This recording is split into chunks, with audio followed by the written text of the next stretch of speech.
Okay, so you are now on the very short list for vice president, should Joe Biden choose you. And I love your answer because usually people play games with this, and your answer is, yeah. if asked, I'll take it.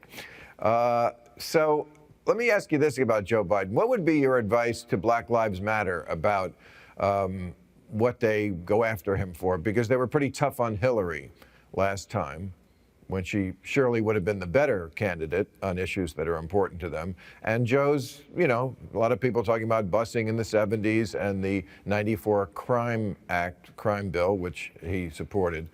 What would be your advice? Well, first of all, my advice is to understand that this is 2020. And we have an enormous range of challenges on our plate that deeply affect the lives and the well-being of African Americans in this country. Whether it's the COVID-19 pandemic, the economic recession, almost depression, and now what we are seeing with respect to perpetual police violence, and many of the underlying manifestations of what remains systemic racism.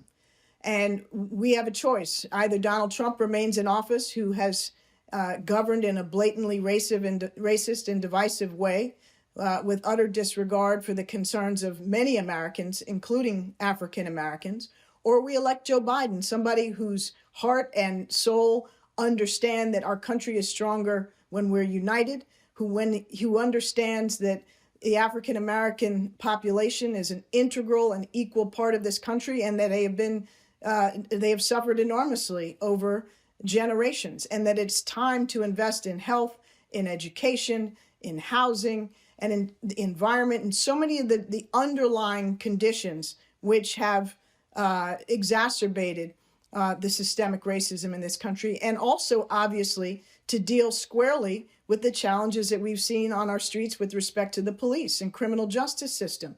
And so, I understand that there are those protesting who may wish for a more radical agenda, but I think in Joe Biden, what we stand to get is somebody who understands and appreciates the challenges, is willing to invest real resources and real energy in them, and it comes from a position of true passion. I worked with Joe Biden, Bill, very closely for 8 years. I know him. In fact, I worked with him before the Obama administration when he was in the Senate and I was at the State Department. There's nobody that brings to this challenge a greater sense of the humanity that we all share, and a commitment to make that manifest in reality and in policy, not just in rhetoric. So I would urge those that are questioning how they might vote in this context to be very mindful of what the choice is. It couldn't be more stark. Okay. Now, where you're sitting right now is a place where there is taxation, but not representation. And I learned a lot about D.C. recently when President Trump called out the troops there, because they don't have representation. So whereas other states have governors who make certain decisions, I guess in that district, it's up to the president. Statehood, I know for D.C. is something very important to you, is it not?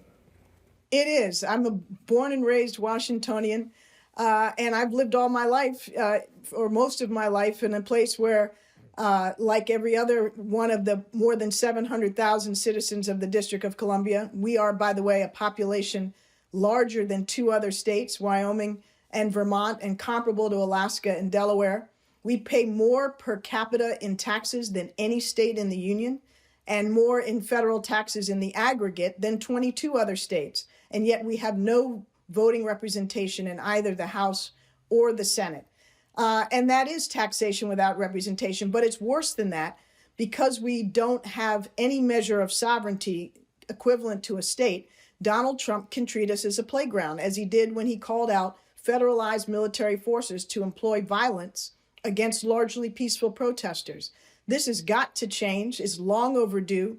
It's a remnant of racism and political expedience, because Republicans understand that by virtue of the fact that the District of Columbia is almost now still majority Black and very Democratic, that they don't want any additional voting representation out of us. But that's completely undemocratic. And it's one more reason why we need a Democratic House, a Democratic Senate, and a Democratic president in the White House, because that is what it will take to change. We can fix this great iniquity through legislation that's signed into law by the president.